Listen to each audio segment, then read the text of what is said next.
नाराज होते तर भुजबळ? मला काय माहिती. मी काही आपले जुने सरकारी सहकारी प्रवक्ता आहे का? आपले जुने सहकारी चांगलं झालं त्यांना संधी कामाची मिळाली याविषयी त्यांना पहिल्यांदा मंत्रिमंडळातून बाहेर ठेवण्यात आलेलं, आता त्यांना घेण्यात आलेलं दिसतंय. त्यामुळं नक्कीच भुजबळांना आनंद झाला असेल. खरं तर स्थानिक स्वराज्य संस्थांच्या निवडणुका लागतील अशा पद्धतीची शक्यता आहे आणि असं असताना भुजबळांचा मंत्रिमंडळात समावेश होणं कुठेतरी ओबीसीना खुश करण्याचा हा प्रयत्न दिसतोय का? त्यामागचंही राजकारण दिसतंय का? कारण इतके दिवस थांबणं आणि आता या क्षणी त्यांचं मंत्रिमंडळात येणं. नाही, भुजबळांचा अनुभव आहे आणि अनुभवी लोकांची या मंत्रिमंडळाला जास्त गरज आहे आणि त्यामुळं त्यांनी घेतलं असेल असं मला वाटतं. पालकमंत्रीपदाचा प्रश्न नाशिकच्या अजूनही संपलेला नाही. तिथे अनेक दावेदार असताना शर्यत आणखी वाढलेली दिसते. रायगड आणि नाशिक या दोन्ही जिल्हे मोठे जिल्हे आहेत. एक आपला उद्याचा कुंभमेळा देखील नाशिकमध्ये होणार आहे आणि येणारा, त्यामुळे या जिल्ह्याचे निर्णय लवकर घ्यायला पाहिजे होते. नेमक्या याच जिल्ह्याचा निर्णय सरकारने प्रलंबित ठेवलेला आहे. आता भुजबळांच्यासारखा सिनियर माणूस तिथं आल्यावर मला वाटतं की त्यांनाच सरकारला तिथं पालकमंत्री करावं लागेल असा माझा अंदाज आहे. दोन्ही राष्ट्रवादीच्या विलिनीकरणाचा मुद्दा समोर येतोय आणि काल रोहित पवार पण म्हणाले की येत्या काही दिवसात काही बदल झालेले दिसतील. विलिनीकरणाच्या मुद्द्यावर नव्हतं पण पक्षांतर्गत काही बदल होतील का असं प्रश्न होता. पक्षांतर्गत नक्कीच बदल होणार आहेत आणि आमच्या पक्षात आम्ही बहुतेक सगळे बदल करणार आहे. पण विलिनीकरणाचा विषय तुम्ही चालवताय, आम्ही नाही. आगामी निवडणुकीला अलायन्स म्हणून महाविकास आघाडी एकत्रित जाणार आहे की NCPची सेपरेट भूमिका असणार आहे? नाही, महाविकास आघाडी एकत्रित जाईल, जिथं शक्य आहे तिथं एकत्रित जाईल. आम्ही सर्व महाराष्ट्रातल्या आमच्या जिल्हाध्यक्ष शहर अध्यक्षांना एकत्रित बोलवून पुढच्या काही दिवसाची प्रक्रिया 27 तारखेला 25, 26, 27ला आम्ही काही बैठका आमच्या पदाधिकाऱ्यांच्या ठेवलेल्या आहेत. त्यात या सर्व गोष्टींची चर्चा होईल. अजितदादांच्या पेक्षा देवेंद्र फडणवीस यांच्या आग्रहाखातर छगन भुजबळांना मंत्रिमंडळात घेतलं गेलं अशा पद्धतीची चर्चा आता मुंबईमध्ये सुरू झालेली आहे. माहीत नाही मला. सर, तुम्ही विलिनीकरणाच्या मुद्द्यावर डिफेन्समध्ये बोलताय. खरं तर आपण डिफेन्स कुठंतरी डिफेन्स नाही, पेरण्याची भूमिका काही क्लॅरिटी काही येत नाहीये. तुम्हाला संशयाचं वारं एक आहे, त्याला कशा असं आहे प्रकारे की छेद देणार? तुम्हीच बातम्या तयार केल्यावर त्याचा छेद तुम्हीच द्यायचा ना. आमचा काही संबंध नसताना तुम्ही जर बातम्या लावायला लागला. आता आज बातमी काही लोकांनी चालवलेली की आणखीन आमच्या पक्षाच्या 2 नावं घेऊन या दोघांचाही शपथ होणार आहे. काही पॉलिटिकल अनुभव नसणारी पत्रकारिता जर कोणी करत असेल तर त्यांना उत्तरं देत बसणं आणि त्यांना स्पष्टीकरण देत बसणं हे आवश्यकही नाही मला वाटतं. कारण लोकांनाच कळतं की यांनी खोट्या बातम्या लावल्या, मनाच्या बातम्या लावल्या आणि त्यातलं काहीच झालं नाही. त्यामुळं तुमच्यावरचाच लोकांचा विश्वास कमी होतो. त्यामुळं आज छगन भुजबळांचा शपथविधी आहे, त्यात आणखीन 2 माझ्या पक्षाच्या 2 नावं घेऊन हे दोघं देखील घेण्याची शक्यता आहे. अशा बातम्या लावणे हा पोरखळ आहे निवडणं.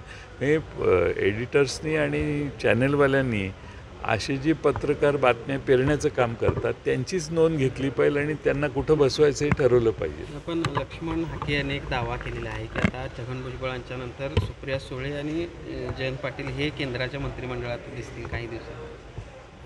हे हाके माझे हितचिंतक आहेत, माझी त्यांची चांगली ओळख आहे. पण त्यांचं माझ्याबद्दल हितचिंतन करणं हे स्वाभाविक आहे. त्यामुळं अशी चांगली मतं जर कुणी मांडली तर त्याच्यावरून निष्कर्ष विपर्यास करणं योग्य नाही असं मला वाटतं. पण गेल्या काही दिवसापासून जयंत पाटलांना घेरण्याचा प्रयत्न आहे तो महायुतीकडून सुरू आहे. अनेक सांगलीतले नेते ते फोडलेत आणि महायुतीत घेतलेत, असं एक प्रकार चांगलं मला तर गंमतच वाटते. जे फोडलेले आहेत ते माझ्या पक्षात नव्हतेच, ते भाजपमधून अजित पवारांच्या पक्षात गेले. माझ्या पक्षातून कोणीच गेलेलं नाही.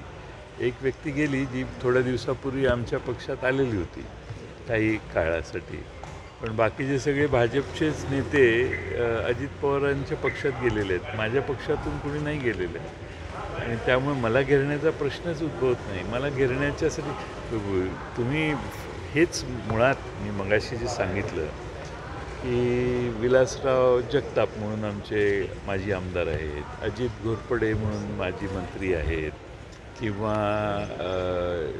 देशमुख म्हणून आटपाडीचे आहेत माजी आमदार, हे सगळे भाजपमध्ये होते. भाजपमधून अजित पवारांच्या पक्षात गेले. बातमी काय तर जयंत पाटलांना घेरण्याचं काम चालू आहे. ते माझे सगळेच मित्र आहेत, त्याबद्दल वाद नाही, पण ते माझ्या पक्षातच नव्हते. त्यामुळे मला मला कमतरता येण्याचा काही प्रश्नच उद्भवत नाही. माझं व्यवस्थित चाललेलं आहे सगळं. साहेब, अंजली दमानी यांनी पुन्हा त्याला काढून दुसरा मंत्री त्या ठिकाणी भ्रष्टमंत्रीच ठेवलेला आहे अशा पद्धतीचा आरोप आहे तो केलेला आहे. आणि पुन्हा एकदा हे सरकार आहे ते भ्रष्टाचारांना कुठेतरी एक पाठीशी घालते किंवा त्यांना एक स्थान देते. आणखीन काही चांगल्या व्यक्ती नाहीत का, अशा पद्धतीचा एक आरोप जो आहे आणखीन एक आक्रमकता आहे त्यांनी पुन्हा एकदा दाखवली. कसं पाहताय? मी पाहिलेलं नाही नक्की त्या काय म्हटल्या ते मी पाहिलेलं नाही, पण बऱ्याच वेळेला त्या स्पष्ट वक्त्या आहेत आणि हे आपण बघतोय त्या बऱ्याच वोकल आहेत. त्यांना जे योग्य वाटतं त्या बाबतीत ते बोलतात. पण धनंजय मुंडे या सगळ्यामुळे छगन भुजबळ यांना नाशिकचं पालकमंत्रीपद द्यावं अशी कार्यकर्त्याची मागणी आहे, अशी आता होऊ लागलेली आहे. विशेषतः नाशिकमधल्या कार्यकर्त्यांची कसं पाहताय? मी याकडे पाहतच नाही, कारण माझा संबंधच नाही या विषयावर. माझ्या पक्षाचे कार्यकर्ते ही मागणी करत नाहीत, ती त्यांच्या पक्षाचे कार्यकर्ते आहेत. मला विचारण्याचा प्रश्नच उद्भवत नाही आणि मला माहिती नाही, मी बघितलेलंही नाही की त्या विषयात. साहेब, बीडमध्ये गेल्या 3-4 महिन्यापूर्वी जे काही झालं त्यानंतर अजितदादांनी पालकमंत्रीपद आपल्याकडे ते घेतलं, मात्र तरी देखील तिथल्या घटना थांबताना दिसत नाहीत. काल दादांनी दौरा देखील केला, मात्र तशाच पद्धतीच्या घटना समोर येत आहेत, व्हिडिओ तशाच पद्धतीचे समोर येत आहेत, थांबताना काही दिसत नाही. अतिशय गंभीर कायदा व सुव्यवस्थेची परिस्थिती बीडमध्ये आजही आहे. अशी अपेक्षा होती की काही बदल केल्यानंतर ती परिस्थिती दुरुस्त होईल, पण तिथल्या लोकांना पोलिसिंग व्यवस्थित नाही असा त्याचा एक अर्थ, पोलिसांची जरब बसलेली नाही हा दुसरा अर्थ. आणि मला वाटतं की एवढ्या थरावर जाऊन आजही मारहाण जर होत असेल आणि त्याचेही व्हिडिओ बाहेर येत असतील तर धाडस प्रचंड तिथल्या गुन्हेगारांच्यात आहे. त्यामुळे बीडला बदनाम करण्याचं काम हे तिथली स्थानिक लोक गुंड करतायत असं मला वाटतं. धनंजय मुंडेचं जे पद आहे ते छगन भुजबळांना देणार आहे ही चर्चा आहे. मुंडे बॅकफूटवरती या सगळ्या प्रकरणानंतर गेलं वाटते. त्यांना तर मंत्रिमंडळातून कमी केलं म्हणजे त्यांनी राजीनामा दिला, त्यामुळे आता बॅकफूटला असं काही विषय नाही आहे. नाही काय, त्यांचं जागा मोकळी होती, त्यांच्या पक्षाने निर्णय घेतला दुसऱ्या व्यक्तीला देण्याचा, नेत्यांना देण्याचा. त्यामुळे आता शेवटी मधल्या घटनेमुळे त्यांचं नुकसान तर झालेलंच आहे, त्याबद्दल काही वाद नाही. साहेब, राज्यभरामध्ये खरं तर अवकाळी पाऊस मोठ्या प्रमाणात शेतकऱ्यांचं नुकसान होतं. 36 तालुक्यात खूप मोठ्या प्रमाणात शेतकऱ्यांचं नुकसान झालं. कृषी मंत्री मात्र अजून त्यामुळे काहीच बोलायला तयार नाही. एकूणच काय सांगायला शेतकऱ्याच्या बांधावर नाही? खरं म्हणजे फार मोठ्या प्रमाणात अवकाळी पावसाने महाराष्ट्रातल्या वेगळ्या भागातल्या शेतकऱ्यांचं नुकसान केलेलं आहे.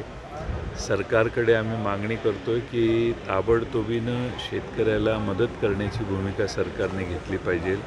अनेक ठिकाणी आपण बघितलं असेल म्हणजे वाळवायला घातलेलं धान्य देखील वाहून गेलेलं आहे आणि प्रचंड नुकसान झालेलं आहे. त्यामुळं पीक शेतात उभं आहे पीक आणि त्याचं झालेलं नुकसान हा एक प्रकार आहे, पण काढलेल्या पिकाला देखील या पावसाने झोडपलेलं आहे आणि त्यामुळं शेतकऱ्यांचे फार नुकसान झाले. लगेच पंचनामा करून त्यांना मदत करण्याची भूमिका ताबडतोब सरकारने घेतली पाहिजे. सहकारी संस्थांवर महायुती अंकुश ठेवण्याचा प्रयत्न करते. गोकुळच्या अध्यक्षपदाबाबत पाहिलं तर महायुतीनं गोकुळचा चेअरमन महायुतीचा व्हावा म्हणून प्रयत्न केले. थेट मुख्यमंत्र्यांनी यात लक्ष घातलं. ठीक आहे, करणार ना ते, त्यांच्या पक्षाच्या कार्यकर्त्यांना अध्यक्ष होण्याच्यासाठी काही त्यांचे प्रयत्न राहतील. त्यासाठी सध्याचं सरकार सर्व मार्गाचा अवलंब करतं हे आपल्याला माहिती आहे.